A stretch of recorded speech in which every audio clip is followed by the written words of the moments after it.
Hello guys, Dishank and you are watching study channel चौसन। Guys, आज की इस वीडियो में हम लोग करने वाले हैं मैथ का मॉक टेस्ट। ठीक है, जिस क्वेश्चन में आपका यूनिट डिजिट लगेगा उसमें हम यूनिट डिजिट लगाएंगे, डिजिटल सम लगेगा उसमें हम डिजिटल सम लगाएंगे, और जिसमें फॉर्मूला लगेगा फॉर्मूला लगाएंगे, और लास्ट में मैं आपको ट्रेडिशनल जैसे हम नॉर्मली करते हैं सॉल्व, वैसे क्वेश्चन सॉल्व करके दिखाऊँगा।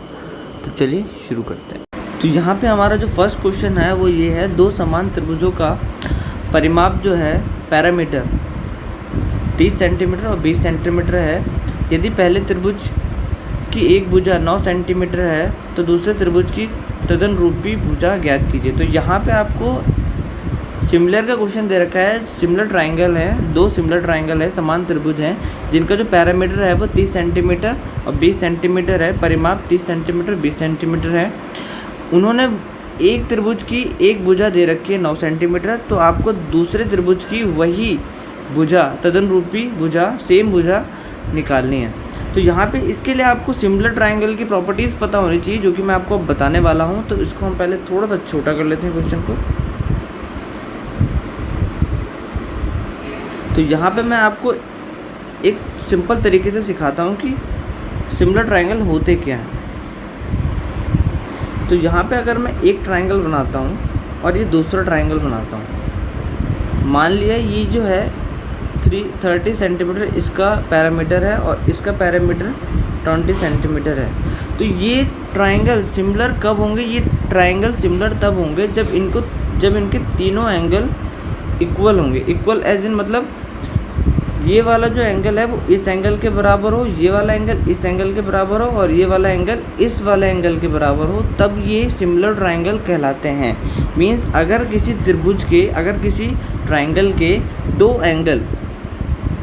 एंगल अगर बराबर होते हैं तो तीसरा ऑटोमेटिकली अपने आप बराबर होगा। तो हम ये कह सकते हैं कि अगर किसी त्रिभुज के दो एंगल बराबर होते हैं तो वो दोनों त्रिभुज सिमिलर होते हैं।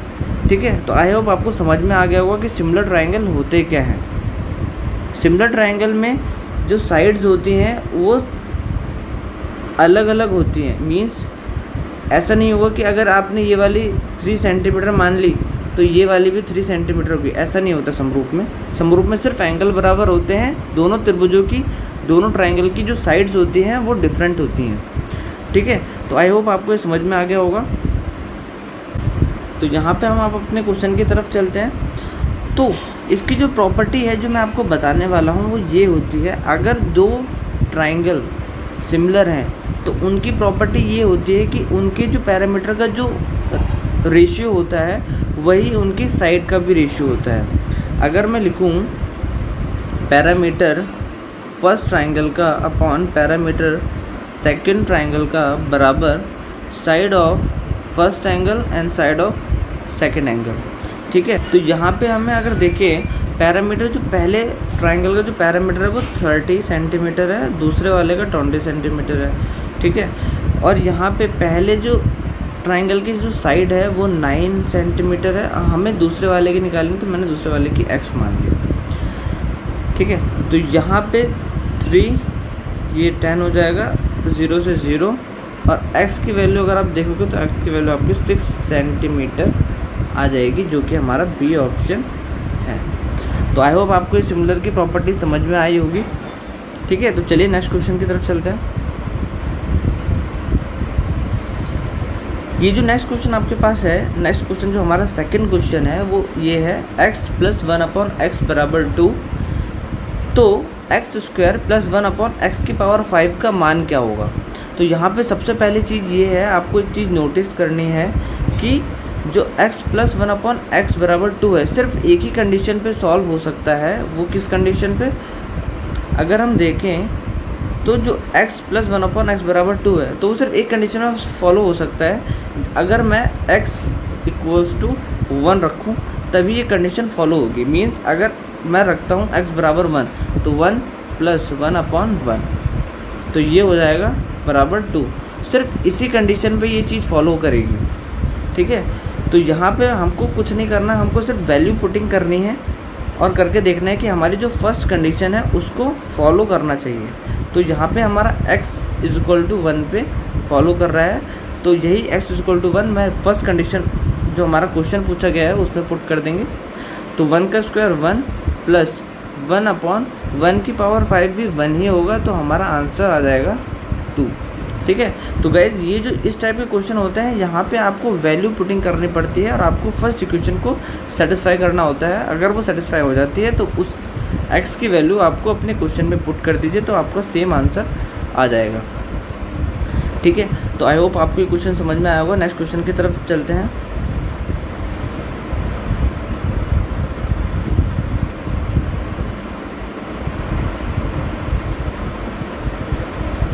नेक्स्ट क्वेश्चन हमारा है स्पीड एंड डिस्टेंस से रिलेटेड है।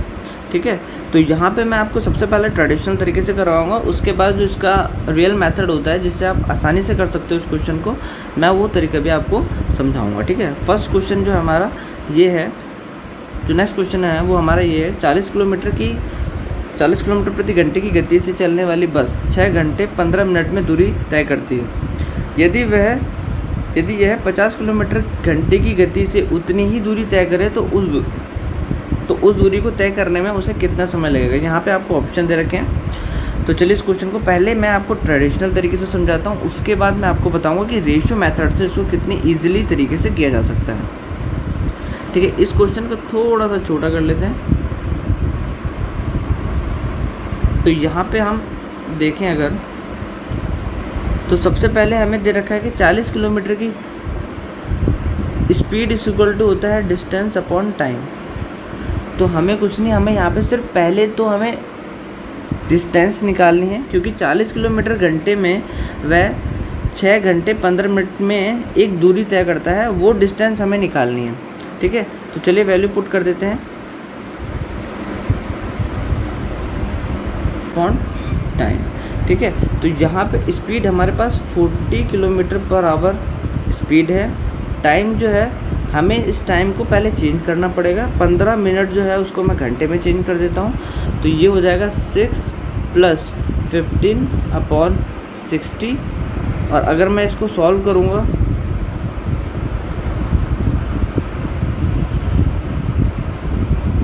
तो यहाँ पे 15 अपॉन 60 हो जाएगा हमारा 1/4, 4 × 24 25 25/4 जो है हमारा कैलकुलेट करके आंसर आ जाएगा।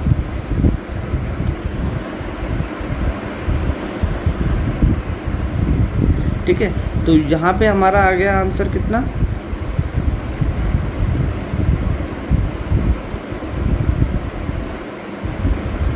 डिस्टेंस अपॉन टाइम कितना है 25/4। तो ये जो टाइम की वैल्यू है ये इधर चली जाएगी मल्टीप्लाई में, तो ये हो जाएगा 40 × 25/4। यहाँ पे इसको जब आप काटोगे तब ये 10 से कटेगा और 25 किलोमीटर जो है हमारा डिस्टेंस आ जाएगी। ठीक है, जब ये डिस्टेंस आ गई तब यहाँ पे आपको क्या करना है,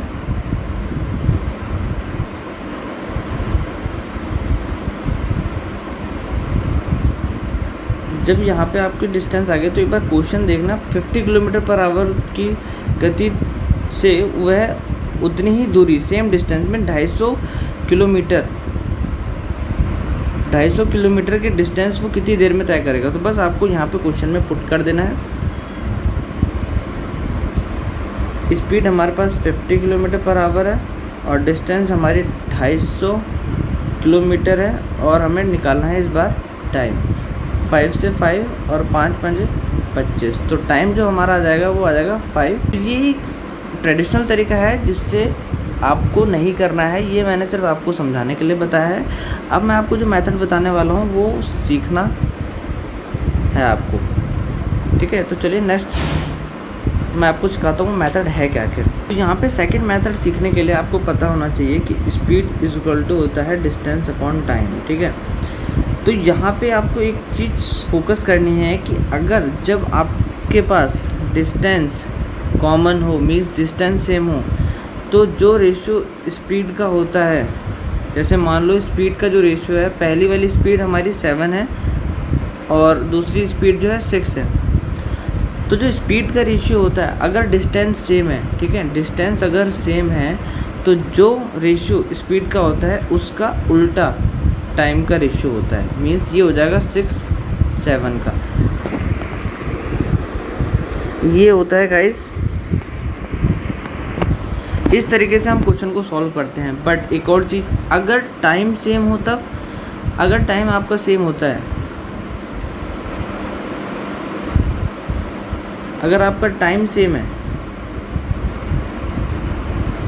तो आपको किस मेथड से करना है? आपको तभी भी सेम मेथड से ही करना है, क्योंकि जब टाइम सेम होता है तो जो रेशियो स्पीड का होगा, मीन्स 7:6 है, पहली वाली स्पीड 7 है, दूसरी वाली 6 है, तो जो रेशियो स्पीड का होगा वही डिस्टेंस का रेशियो होता है, मीन्स 7:6 हो जाएगा टाइम का और डिस्टेंस का रेशियो। तो यहाँ पे आपको एक चीज़ नोटिस करनी है कि जब आपकी डिस्टेंस सेम होगी तो जो रेशियो स्पीड का होगा उसका उल्टा टाइम का होगा, और जब आपका टाइम सेम होगा तो जो रेशियो स्पीड का होता है वही डिस्टेंस का होता है। ये देखो, ये मेथड हर जगह यूज़ होता है, ये मेथड हर जगह यूज़ होता है। Speed and time and distance के जितने भी क्वेश्चन होते हैं उन सभी में ये क्वेश्चन जो है, इस सारे क्वेश्चन इस तरीके से किए जाते हैं लगभग। ठीक है, तो मैं आपको इस क्वेश्चन को करके दिखाता हूँ कि इस मेथड से हम कैसे क्वेश्चन को इस मेथड से कैसे करेंगे। ठीक है, पिछले वाले क्वेश्चन को। तो यहाँ पे अगर मैं आपको बोलूँ कि आपका स्पीड का जो रेशियो है वो क्या है, जो फर्स्ट स्पीड है और सेकंड स्पीड का जो रेशियो है, वो फर्स्ट स्पीड मेरी 40 थी, स्पीड का रेशियो है, और जो सेकंड स्पीड थी वो 50 थी। बट यहाँ पे डिस्टेंस सेम है, तो मैं आपको अभी ऑलरेडी बता चुका हूँ कि अगर डिस्टेंस सेम होगी तो जो रेशियो स्पीड का होगा उसका उल्टा टाइम का रेशियो होगा। तो यहाँ से मेरा जो स्पीड का रेशियो है वो आ जाएगा 4:5। तो मेरा टाइम का रेशियो कितना होगा? टाइम का रेशियो होगा मेरा 5:4। ठीक है, अब पहले वाले में टाइम कितना लग रहा था? पहले वाले में टाइम लग रहा था 6 घंटे 15 मिनट, जिसकी हमने फ्रैक्शन वैल्यू निकाली थी 25/4 निकाले थे। ठीक है, यहाँ पे जो 25/4 जो है वो यहाँ पे आपकी जो स्पीड है 25/4 आवर्स आए, वो 5 की वैल्यू है, मीन्स 5 जो है वो 25/4 के बराबर है। तो यहाँ से मैं 1 की वैल्यू निकालूंगा। 1 की वैल्यू क्या आएगी? 5 यहाँ पे अपॉन में जाएगा यहाँ पे, और 5 से 5, तो यहाँ पे मेरी जो 1 की वैल्यू हो जाएगी 1/4। मुझे इसकी दूसरे वाले टाइम की वैल्यू चाहिए। ठीक है, जब 1 की वैल्यू 5/4 है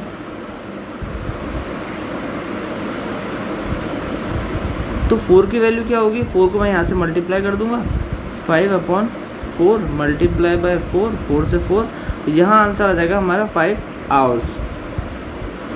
ठीक है, तो यहाँ पे हमारा 5 घंटे जो है आंसर आ गया है। तो गाइज ये मेथड सिर्फ करवाने में आपको टाइम इसलिए लगा है क्योंकि आपको समझाना था। अदरवाइज़ अगर आपको एक मेथड पता है तो आप इससे 10 सेकंड में अपना आंसर आराम से निकाल लोगे।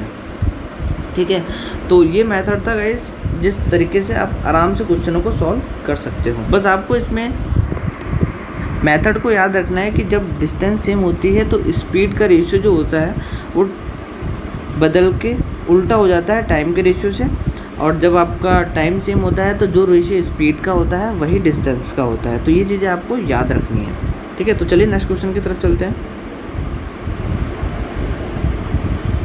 यहाँ पे हमारा जो नेक्स्ट क्वेश्चन है वो एक बेसिक क्वेश्चन है जो आप सभी को आता ही होगा, आई होप। तो यहाँ पे जो नेक्स्ट क्वेश्चन हमारा बोल रहा है वो 36 किलोमीटर प्रति घंटे की गति से चलने वाली 120 मीटर लंबी रेलगाड़ी को 360 मीटर लंबे पुल को पार करने में कितने सेकंड लगेंगे। ठीक है, कि इस टाइप के क्वेश्चनों में क्या करते हैं, सबसे पहले तो रेल की जो लंबाई है वो 120 मीटर है और जो पुल की लंबाई है वो 360 मीटर है। तो मीन्स ट्रेन को उस पुल को पार करने में कितना टाइम लगेगा। पहली चीज़ होगी, ट्रेन जो है वो अपनी जो पूरी डिस्टेंस है, ट्रेन की जो पूरी लंबाई है उसको भी पार करेगी और जो पुल है उसको भी पार करेगी। तो टोटल डिस्टेंस वो कितनी कवर करेगी? 360 प्लस 120 0 8 4 480 जो मीटर है वो पूरी डिस्टेंस कवर करेगी। तो कितनी स्पीड में? 36 किलोमीटर प्रति घंटा। तो पहली चीज़ ये है कि जो 480 ये मीटर में है और आपकी जो स्पीड है वो किलोमीटर प्रति घंटे में है। तो यहाँ पे हमें पहले नोटिस करना है कि हमें आंसर किस में दे रखा है, ऑप्शन किस में है। तो यहाँ पे सेकंड में है, तो सबसे पहले मैं 36 किलोमीटर पर घंटे को मीटर पर सेकंड में चेंज करूँगा। तो इसके लिए हम क्या करते हैं, 36 किलोमीटर को 5/18 से मल्टीप्लाई कर देते हैं और 18 दूनी होगा 36 और 2 5 जा 10 मीटर पर सेकंड जो है हमारी स्पीड आ गई है। जब 10 मीटर पर सेकंड स्पीड आ गई है तो यहाँ पे हमको कुछ नहीं बचा, अब सिर्फ हमें फॉर्मूला लगाना है। स्पीड होता है डिस्टेंस अपॉन टाइम। तो speed is equal to distance upon time. Speed है हमारी 10 और डिस्टेंस हमारी 480 मीटर है। हमें निकालना है टाइम। तो ये 0 से 0 और t बराबर आ जाएगा हमारे पास 48 सेकेंड।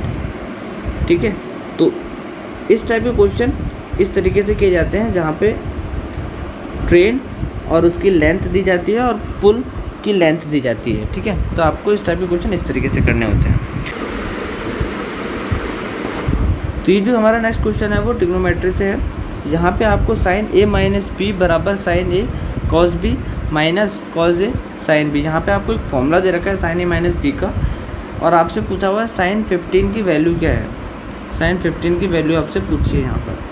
तो चलिए इस क्वेश्चन को अगर आपको करना है तो आपको साइन कॉस की वैल्यू पता होनी चाहिए, एंगलों की वैल्यू पता होनी चाहिए कि साइन 45 में कितना होता है, साइन 30 में कितना होता है, साइन 60 में कितना होता है। ठीक है, अब यहाँ पे आपको दे रखा है साइन a माइनस बी और साइन 15 की वैल्यू पूछी है आपसे। तो अगर मैं 15 को लिखना चाहूँ तो मैं 15 को ऐसे लिख सकता हूँ 45 माइनस 30 डिग्री। ठीक है, तो यहाँ से मेरा 15 डिग्री आएगा, इसको मैं मान लेता हूँ a, ये हो जाएगा मेरा b। ठीक है, तो साइन 45 माइनस 30 डिग्री की वैल्यू हम निकालेंगे इस क्वेश्चन से, जो कि आएगी साइन 15 की वैल्यू। ठीक है, तो चलिए क्वेश्चन में रख देते हैं इस बार।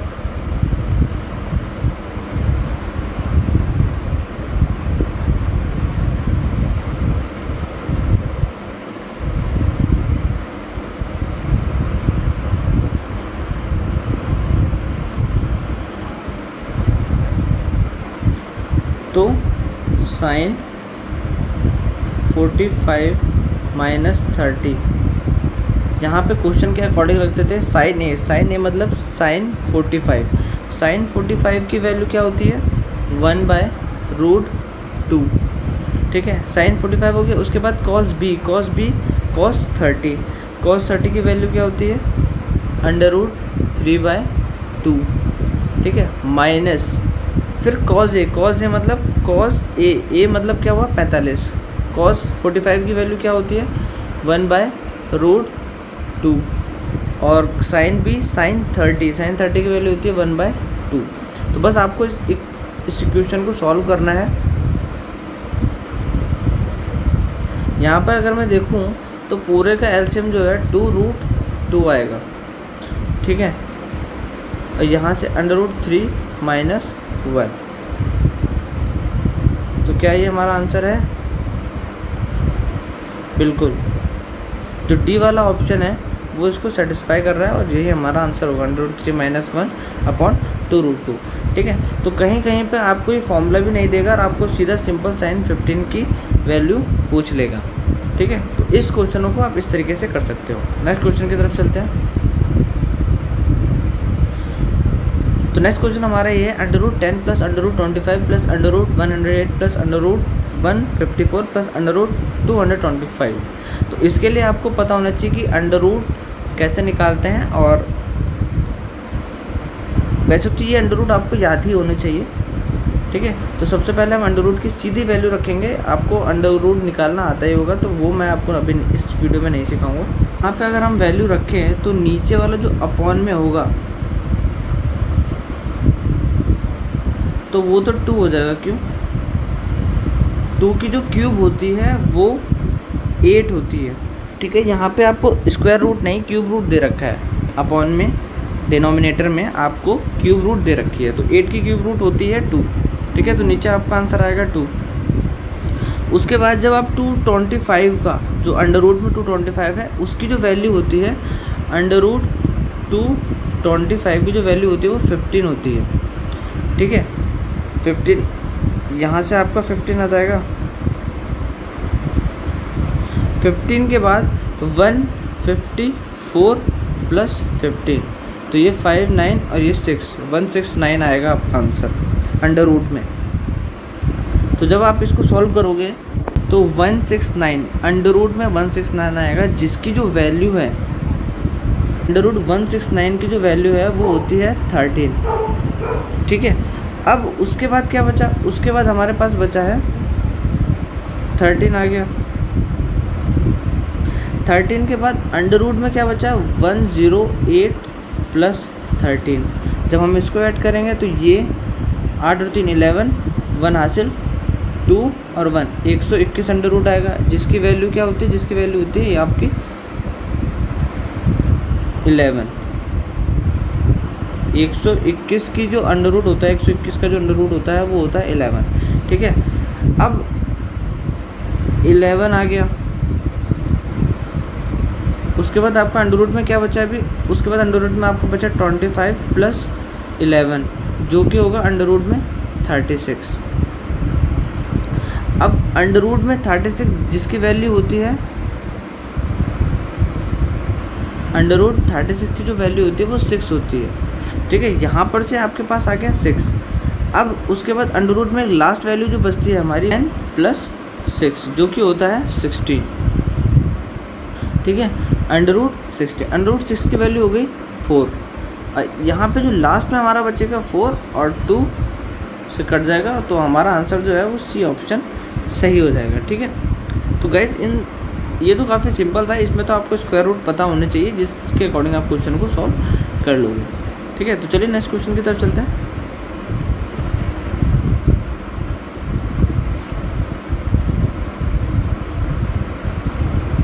नेक्स्ट क्वेश्चन जो है वो हमारा दे रखा है, 2 समद्विभुज त्रिभुज के शीर्ष के कोण जो है वो बराबर हैं और उनका जो क्षेत्रफल है 9 और 16 के अनुपात में है, तो उनके तदनुरूपी ऊंचाई का अनुपात क्या होगा?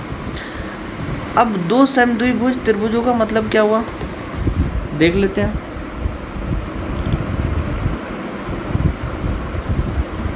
यहाँ पे क्या रखा है? 2 समद्विभुज त्रिभुज। 2 समद्विभुज त्रिभुज मतलब कि इसकी एक साइड और दूसरी साइड, इसकी पहली साइड और दूसरी साइड के बराबर होगी। अब जब किसी त्रिभुज की 2 साइडें इक्वल होती हैं तो उनका जो एंगल होते हैं वो भी इक्वल होंगे, तो मीन्स ये वाला जो एंगल है वो इसके बराबर होगा, ये वाला जो एंगल है वो इसके बराबर होगा। ठीक है, और अभी मैंने आपको सिमिलर की प्रॉपर्टी बताई है कि अगर 2 एंगल आपके 2 त्रिभुजों के 2 एंगल बराबर होते हैं तो तीसरा ऑटोमेटिकली अपने आप ही बराबर होगा, और वो दोनों त्रिभुज जो होंगे वो सिमिलर होंगे। ठीक है, तो यहाँ पे आपके जो दोनों त्रिभुज हैं वो दोनों ही त्रिभुज आपके सिमिलर हो जाएंगे, तो यहाँ पे आपको सिमिलर की प्रॉपर्टीज़ लगानी है। जैसे कि मैं आपको ऑलरेडी बता चुका हूँ अभी कि अगर हम सिमिलरिटी की प्रॉपर्टी का यूज़ करें तो उसमें जो S1 साइड का जो रेशियो होता है वो पैरामीटर के रेशियो के बराबर होता है। लेकिन अगर हम एरिया की बात करें तो एरिया में क्या होता है? एरिया में जो साइड का स्क्वायर होता है, दोनों ट्राइंगल की जो साइड का स्क्वायर होता है वो एरिया के बराबर होता है। ठीक है, तो मीन्स अगर मैं साइड 1 का स्क्वायर करूं और साइड 2 का स्क्वायर करूं, उन दोनों का रेशियो निकालूं, तो वो मुझे दोनों त्रिभुजों के अलग अलग त्रिभुजों का जो क्षेत्रफल होगा उसके रेशियो के बराबर मुझे मिल जाएगा। ठीक है, तो यहाँ पे हमको यही करना है। जैसे मुझे यहाँ पे एरिया का जो रेशियो वो दे रखा है, बट मुझे साइड निकालनी है, तो साइड निकालने के लिए हम क्या करेंगे? साइड निकालने के लिए हम करेंगे वैल्यू पुटिंग, और जैसे अगर मैं एरिया में रखूँ 9/16 और यहाँ पे साइड 1 का स्क्वायर और साइड 2 का स्क्वायर, ठीक है। अब जब ये स्क्वायर यहाँ पे जाएगा तो आपका जो आंसर आएगा S1/S2 वो आएगा 3 क्योंकि 9 का जो अंडर रूट होता है, क्योंकि जो 9 का अंडर रूट होगा वो 3 होगा और 16 का अंडर रूट होता है 4। तो यहाँ पे आपका सिंपली जो आंसर हो जाएगा वो हो जाएगा 3/4। तो यहाँ से आपका इजीली आंसर जो है निकल जाएगा, ठीक है। तो इस तरीके से इस टाइप के क्वेश्चनों को आप ज्योमेट्री के क्वेश्चनों को सॉल्व कर सकते हो सिमिलरिटी का रूल फॉलो करके, ठीक है। एक बेसिक सा क्वेश्चन मैंने यहाँ पे ले रखा है जो कि काफ़ी बेसिक है, बट मैं आपको इसके ट्रिक सिखाना चाहता हूँ कि जो 12 बंदर 12 केले 12 मिनट में खा सकते हैं, 4 बंदर 4 केले कितने मिनट में खा सकते हैं, ठीक है। तो यहाँ पे आपको चेंज करने की भी ज़रूरत नहीं है, क्योंकि आपको जो आंसर है वो मिनट में ही पूछा गया है, ठीक है। तो यहाँ पे हम फॉलो करते हैं MDH अपॉन बराबर होता है W, मीन्स मैन, डेज और आवर्स का जो मल्टीप्लिकेशन होता है वो वर्क के बराबर होता है, ठीक है। तो बस MDH से आपको MDH मसाले जो होते हैं उससे आपको ये ट्रिक जो है वो याद रखनी है, और वो जो होती है वो वर्क के बराबर होती है, ठीक है। तो यहाँ पे जो मैन के बदले हमें 12 बंदर दे रखे हैं, जो काम है उनका वो 12 केले हैं, और जो मिनट है, जो टाइम दे रखा है हमको वो 12 मिनट है, ठीक है। तो इस तरीके से हमको ये क्वेश्चन करना है। तो चलिए वैल्यू पुट कर देते हैं। तो यहाँ पे 12 जो बंदर हैं वो M हो गए, 12 मिनट जो हैं वो आवर्स के उसमें हो गए MDH, ठीक है। और जो वर्क है 12 केले खाने का वो जो है वो नीचे आ जाएगा, बराबर ये 4 बंदर मल्टीप्लाई कितने मिनट में। तो यहाँ जो आवर्स है वो हमें नहीं दे रखे हैं, मीन्स मिनट का जो वो है वो हमने x मान लिया, और अपॉन जो वर्क है वो 4 केले खा रहे हैं, ठीक है। तो यहाँ से 4 से 4 कट जाएगा और 1 12 से 1 12 यहाँ पे कट जाएगा। तो हमारा जो आंसर हो जाएगा वो हो जाएगा x = 12, मीन्स वो 4 बंदर 4 केले जो है वो 12 मिनट में। ऑप्शन डी आपका सही हो जाएगा। तो गाइस नेक्स्ट क्वेश्चन जो है वो हमारा आयु से रिलेटेड है, एज एंड प्रॉब्लम से रिलेटेड है, ठीक है। तो हम देखते हैं इसको रेशियो से कैसे करेंगे, ठीक है। वर्तमान में ए और बी का जो आयु का अनुपात है वो 3:1 है। 4 वर्ष पूर्व अनुपात जो है वो 4:1 था, 4:1 था। ए की वर्तमान आयु बतानी है, ठीक है। तो अब यहाँ पे हम लगाएंगे ऑब्जर्वेशन अपनी कि जो 3 है, 3 का जो मल्टीपल है वही आंसर हो सकता है आपका, ठीक है। क्यों? क्योंकि आपसे पूछा हुआ है ए की जो वर्तमान आयु है वो पूछी हुई है आपसे, जो कि 3 का ही मल्टीपल होगी। यहाँ पे अगर हम देखें तो 3 का मल्टीपल ये नहीं है, 3 का मल्टीपल ये नहीं है, ये दोनों ही आपके जो है 3 के मल्टीपल हैं। इनमें से एक आपका आंसर हो सकता है, ठीक है, ए की वर्तमान आयु। तो अब इसको एक तरीका तो ये है कि आप इसको ट्रेडिशनली करो। ट्रेडिशनल कैसे? मीन्स इसको 3x और इसको x मान लो, इस 4 को y, 4y और ये 4, ये आपका जो हो जाएगा वो y हो जाएगा, ठीक है। उसके बाद आप 2 इक्वेशन बनाओ, दोनों इक्वेशन को सॉल्व करो। उसके बाद आपका एक एक करके x की वैल्यू आएगी, y की वैल्यू होगी, उससे आप a की वर्तमान आयु आप निकालोगे।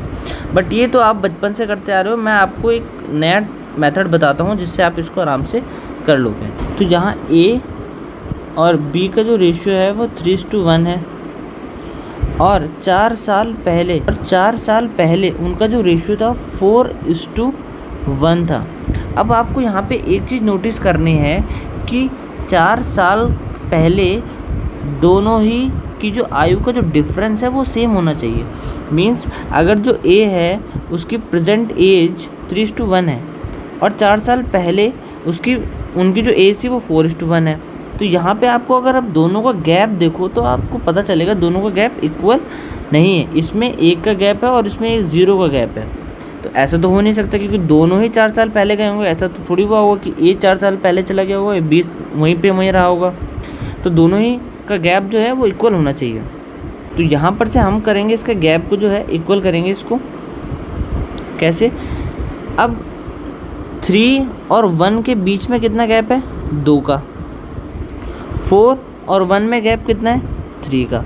तो हम जब हमें रेशियो में गैप इक्वल करना होता है तो हम ये वाली ट्रिक का यूज़ करते हैं। ठीक है, इन दोनों का जो गैप है 3 वो हम यहाँ मल्टीप्लाई कर देंगे इस रेशियो में जो हमारे पास प्रेजेंट एज का है, और ये जो ऊपर वाले में जो गैप आया है 2 का, उसका हम नीचे मल्टीप्लाई कर देंगे। ठीक है, तो इस तरीके से हम जो है दोनों का गैप इक्वल कर देंगे, और यही मेथड आपको भी यूज़ करना है अपने एग्ज़ाम के टाइम पे दोनों के बीच गैप इक्वल करने के लिए। ठीक है, तो चलिए अब मल्टीप्लाई कर देते हैं। तो पहला जो हमारी इक्वेशन, जो पहली इक्वेशन हो जाएगी, पहली इक्वेशन हमारी हो जाएगी, जब मैं इसको 3 से मल्टीप्लाई करूँगा तो ये हो जाएगी 9 और ये हो जाएगी 3, 9:3 का रेशियो आएगा। और अगर मैं नीचे वाले में 2 से मल्टीप्लाई करता हूँ रेशियो को इक्वल करने के लिए, तो ये हो जाएगा 2 4 जा 8 और ये 2 1 जा 2। अब आप देखोगे तो इन दोनों के बीच का जो गैप है वो सेम है, दोनों में 1 का गैप है। अगर मैं देखूँ तो 4 साल पहले उनका रेशियो 8:2 था और प्रेजेंट में 9:3 है। दोनों में गैप कितना है? 1, और उस 1 की जो वैल्यू है वो 4 दे रखी है। उस गैप की जो वैल्यू है वो 1 दे रखी है। तो आपको किसकी वैल्यू चाहिए? आपको चाहिए 9 की वैल्यू, 1 की जो प्रेजेंट एज है उसकी वैल्यू चाहिए। जब 1 की वैल्यू 4 है तो 9 की वैल्यू कितनी होगी? 9 4 जा 36। तो यहाँ पे आपका जो ऑप्शन है वो बी सही हो जाएगा। ठीक है, तो आपको सारे जो क्वेश्चन है रेशियो में, उनमें इन तरीक़ों का यूज़ करना है, और जब गैप इक्वल ना हो तो जो मेथड मैंने आपको बताया है आपको उसका यूज़ करना है, वो काफ़ी बेनिफिशियल मेथड है। ठीक है गाइस, ये क्वेश्चन मैंने आपको होमवर्क के लिए दिया है, और इसका जो आंसर है वो आपको मुझे कमेंट सेक्शन में कमेंट करके बताना है। ठीक है, और दूसरी चीज़, आपका मैंने जो जितने क्वेश्चन करवाए हैं, 10 क्वेश्चन जो मैंने आपको करवाए हैं, उनका आपको स्कोर लिखना है कि आपने कितने सही किए हैं और कितने गलत किए हैं। आज की वीडियो में सिर्फ इतना ही, और मैं ऐसे ही आपके लिए जो नए ट्रिक के क्वेश्चन होंगे और जो प्रीवियस ईयर के क्वेश्चन होंगे वो मैं आपको प्रोवाइड करवाता रहूँगा। ठीक है, तो गाइज़ आज के लिए सिर्फ इतना ही। Thank you guys.